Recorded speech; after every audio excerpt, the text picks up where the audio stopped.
morning. I have a very busy day. I have 3 back-to-back calls this morning, starting at 9. I'm going to use my Nude Glow and I'll use my Glossier. I've never mixed these two. I like mixing stuff because I never find a perfect color. Actually, the Glossier is, no, it's a little light. But it's close. So we're going to mix that up, see if anyone pops on. I just want to say hello. Got a message to say hello. Oh, we got to do a little Jesus calling. Maybe that's what we'll do. What's today? I don't even know. March 1st, right? So let's see. I'm going to preach while I do my makeup today. Let's see. How is everybody? How are you? Gonna do a little preaching. When something in your life or thoughts make you anxious, come to me and talk about it. Jesus wants us to step up. Get on the mic. Get on the Jesus mic. Bring me your prayer and petition with thanksgiving, saying, thank you, Jesus, for this opportunity to trust you more. Though the lessons of trust that I send to you come wrapped in difficulties, the benefits far outweigh the cost. Well-developed trust will bring you many blessings, not the least of which is my peace. I've promised to keep you in perfect peace to the extent that you trust in me. Think about that one. Let's say it again. I've promised to keep you in perfect peace to the extent you trust in me. And I always feel like that is so true. It seems simple, but I feel like sometimes we forget, like, part of finding peace and part of the actual results, like, we desire as spiritual humans is really, like, a lot, for me, dependent on my faith. Like, no matter what, because life, you know, no one has a perfect life. So when things are not going perfectly, not going how we want, that is something, a big theme in my life is, well, the only way out of this is through my faith, right? Not just like praying that things happen, not just requesting or, you know, putting my desires in the Jesus bin, little Jesus request box, but actually saying, I know God's going to get me through this. It may not look like what I think it's going to look like, which a lot of times it's not. Like, that's something, as I've gotten older, is just kind of a known thing. It's just like, the more I try to control or like envision what's going to happen, how it should go down, blah, blah, blah, the less it looks like that, right? Like, we're not meant to have control of every single thing. We have free will, but that is different than control. A lot of us want control. I mean, shout out mom. I was raised by a control freak, which taught me to think that way, to think it's like to be in this heightened,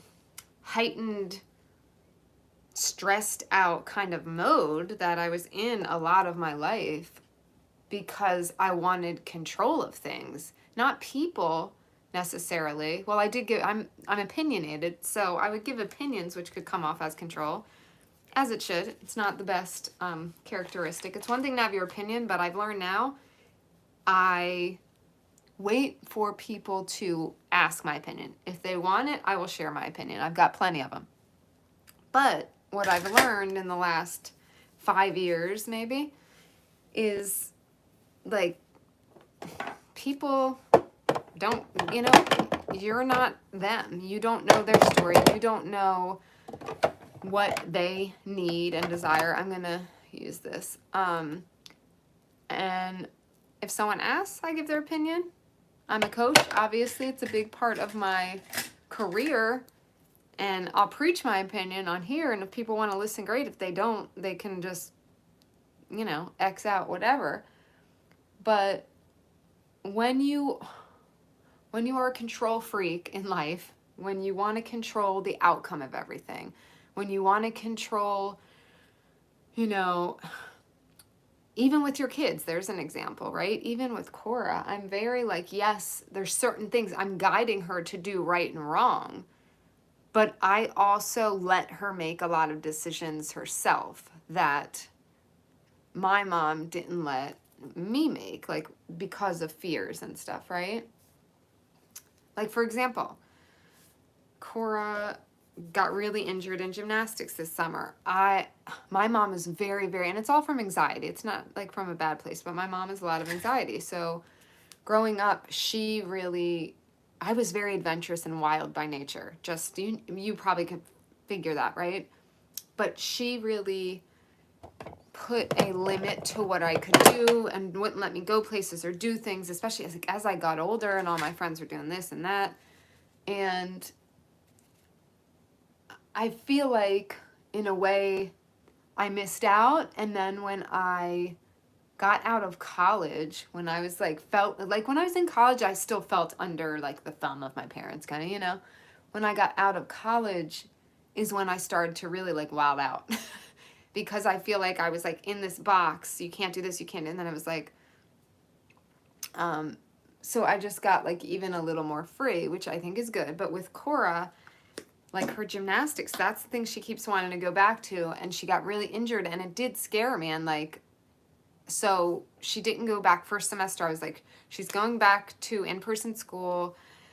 Like, gymnastics is dangerous. Like, I got in my head. And now, even though I have my own fears about it, just because I kind of grew up around a lot of anxiety, I'm trying to undo that. And so I'm like, there's a million kids in gymnastics. She might hurt herself. She might injure herself badly, right?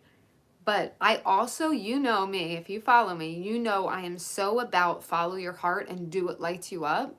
And I've seen nothing light her up more than tumbling around on a mat, and she hasn't even had the chance to learn a lot and really experience it, because when she did it, after a few weeks, she hurt her back so bad because she was at a place that was not safe. So now, instead of just being like, no, I'm scared, I let that control go.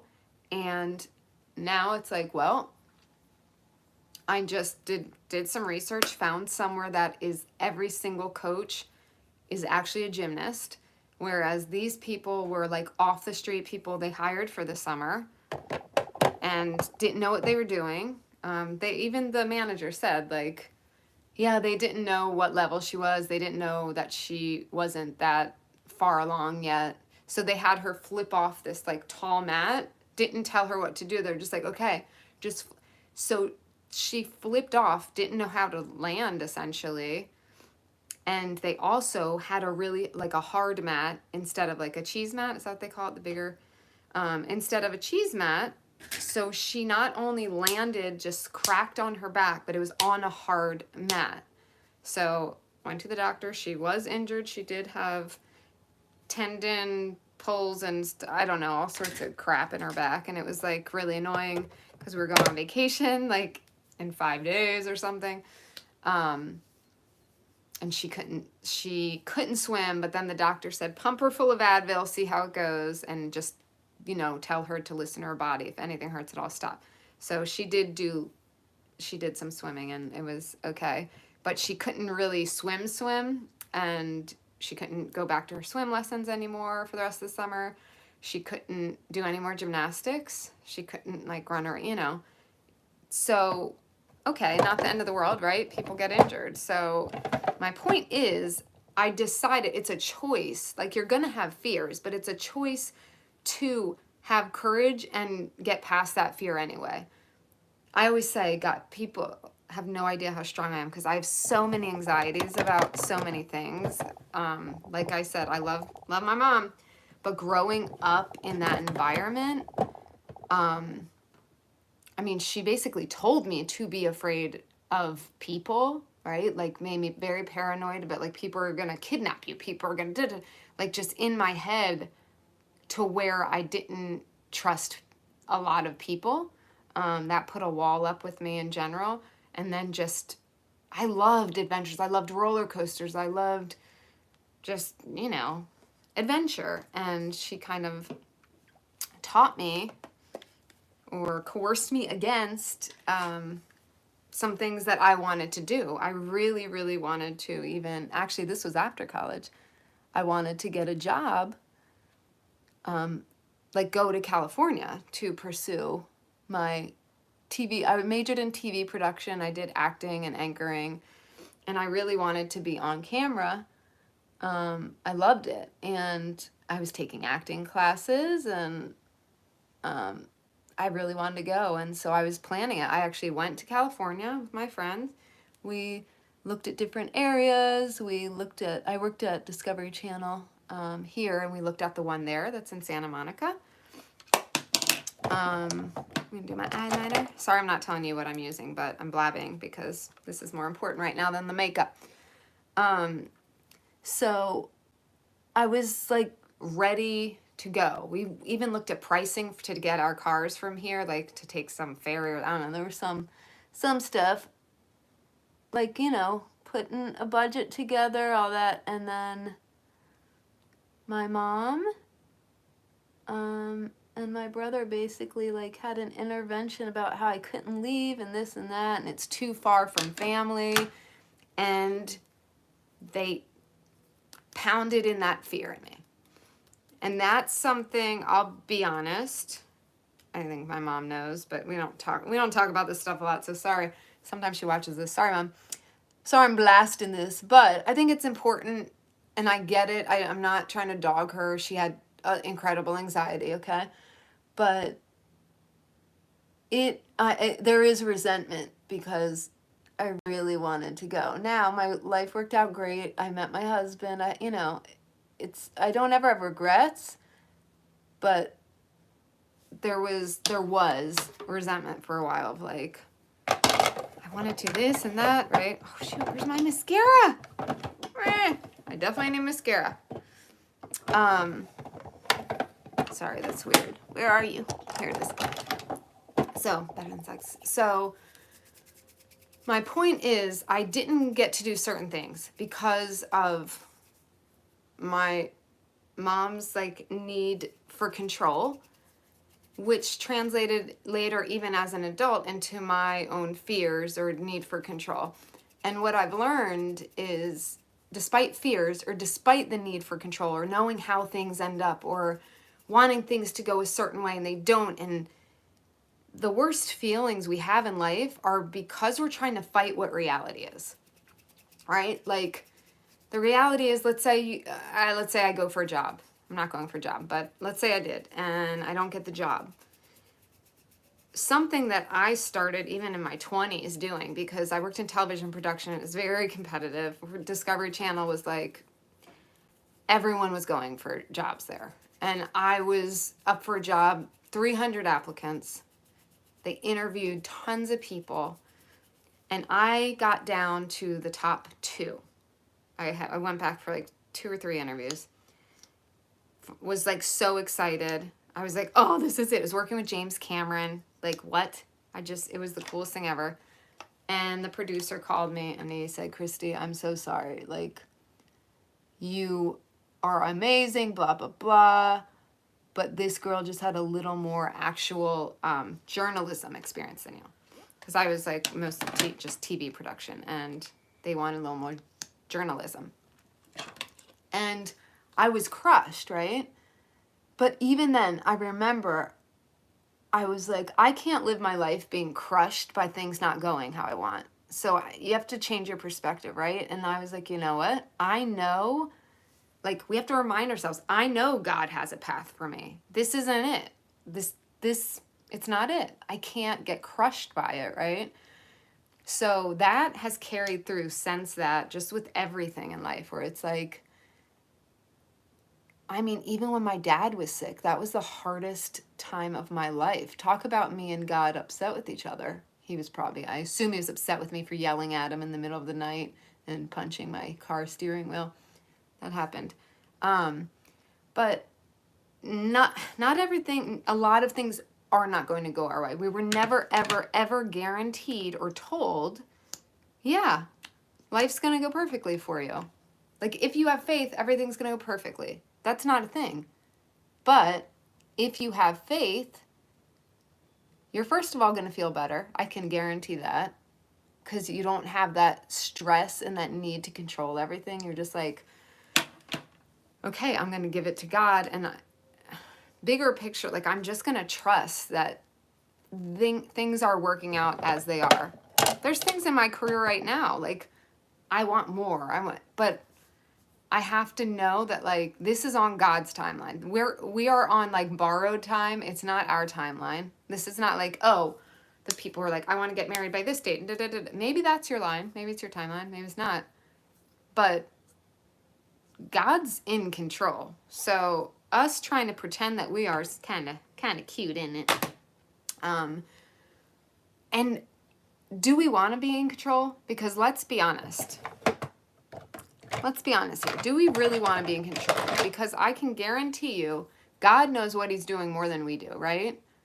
So, and I have thought about that. I'm like, as much as I think I want XYZ, maybe I'm not capable, maybe I can't hold that right now. Like when I was homeschooling Cora, for example, I had built my business up and I was like, oh, I'm trying to build it and get more of this and do. And looking back, I'm like, if I would have like gotten all these clients back then, I have more now, and I did group coaching since and whatever. But when it was first starting out and it was like one-on-one calls, less going on, like I think about how stressed out, and it was like the middle of 2020 COVID, homeschooling, which takes a lot of time and effort and energy, being isolated, like all of that. I don't think I could have really handled what I wanted, what I thought I needed at that time. And I think that's important to know that God knows what is best for you, and he's not gonna, in my experience, not gonna give you more than you can handle, but you're not really handling it alone, right? Because you have God. So, but I think there's like a certain time and place in our life for certain things. So when you're questioning and trying to control, just remind yourself, this is God's time. This is God's timeline. This is God's work. And having that faith has just helped me so much, because I will still have moments. I want a lot out of this life. Like, I'm a big dreamer, okay? I've always been a big dreamer. But I also know God may not have bigger dreams than I have for me in the scope of like what humans view as big, right? Like I really want to impact and help a lot of people and reach a lot of people and help, because what I teach now, especially with the narcissistic abuse and everything, there's so much that people don't know, and I'm like dying to get this information out to more people. Like, yes, this information is out there. I mean, there's certain things out there, but I feel like I cut through things faster than some people who teach this stuff. And I can move people through quickly, like when I coach. So it's like I want to reach and just help more people, because this is such a devastating thing to deal with narcissistic, specifically abuse. Like, it is the most mind-effing thing you can experience in your life. And you don't even realize how bad it is until you're actually out and moved through it. And then you realize, like, whoa, what was that, right? And then it's like too late because you already went through it. And that's where depression, everything can set in, because you start thinking, oh, the damage is done, and you feel like guilty that you wasted this time or did this to your kids or whatever. There's so much that goes along with it. And I love helping people on that side of it realize it's okay. I'm going to be you 2.0. That's what I call all my clients. You 2.0. Like, this is you, but now we're out, and we are going to thrive, and we're going to make up for lost time, and we're going to do it quickly, right? So I want to help people, so many people. I have big dreams, and sometimes I feel like I'm racing the clock, like I'm 42 already, right? Like, I want to be here, and I'm here. But that's the human mind, right? And it's like, that's when I stop and I'm like, God's got my plan, and he's always had me. Even though I've had some horrible crap happen to me in my life, there's like a big list. In the end, I've always come out on the other side, right? Like, okay, and well, better than okay. So it's a bunch of this in life, right? Like, we all go through it. Like I said, we're not promised some sparkly perfect life, but it's what we do with what we have.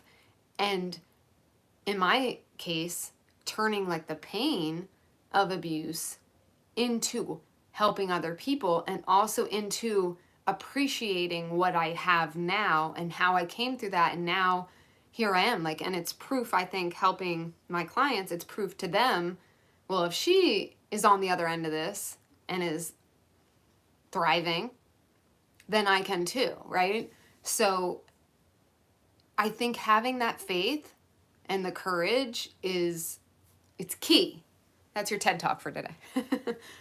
Anyway, now I have 3 back-to-back calls. I have a new client today. Very excited about that. And it's a beautiful sunny day. It's gonna be 60 degrees and sunny, which I love. I'm such a warm weather girl. Like, I'm so excited for spring. And yeah, gotta brush my hair. I just have Zoom calls. Zoom. Just some Zooms. I don't do in-person calls. Will I one day? I don't know. I love people, but it is nice. It's nice to have the, like, no commute, don't have to be anywhere, don't have to rent an office space. Zoom is the best, right? And it's like crazy how something as horrible as COVID has created some really cool things around the world in technology, and just how different it is. I mean, most of my neighbors like work from home now still, and it's kind of crazy. I think a hybrid in general, I think, is better, like, for extroverts like me. Like, if I were working for an office, I would want to go in like once or twice a week, but almost like at my leisure. But I feel like I would choose to go in a couple because I love peopling. But then you have like the flexibility. You can be home, and then if you need to go pop out and see your kids' little cute play or whatever, and then work a little later that day. I just love the flexibility that technology gives us, and it is interesting. I mean, I feel like, I hate saying there's a silver lining to COVID, because God, I mean, how many people lost their lives, lost their jobs, the economy's poop. Like, there's so much bad. But again, it's like, it's in the plan. I don't always get the plan. I'm not always happy with the plan. I am not happy about that plan. COVID was a very not fun plan, God. But there were good things that came out of it, and that's like weird. I do hate saying that out loud, because there's so much pain, and I know so many people lost their lives, and it was very tough. And it's still going on. People still lose their lives from COVID. That's a thing. So, moral of the story, we're going to end here today. Keep the faith. Keep the faith. It's so cheesy sounding, but really, like, that to me is what it comes down to. Whenever I'm feeling stressed out or questioning something myself, or wishing, right? There's a lot of wishing, like, oh, I wish I could reach more people. It's like, that's not your plan right now. Yes, nose to the grindstone, do the work you got to do, right? Show up for yourself, motivate yourself, get off the couch, do your thing. We're not here to sit around and do nothing, but do what you can and be happy with that, and know that if you are putting in what you're supposed to put into your life and feel like you're living in your purpose, then your timeline will be walked out for you. Like, you don't have to control it. You don't have to know. God is there guiding. I do pray every single morning, me and Cora, in our prayer, we end it with, God, please shine the light on my path as brightly as you can. Like, sometimes I want help to see more clearly what I need to do that day. How can I reach more people today? Or how can I, like, really speak from my heart today, or whatever. Those are the questions that I have when I talk to God. Okay, I gotta go. Can't be late for my first course call. One of them. Pick one. All right. Bye, guys.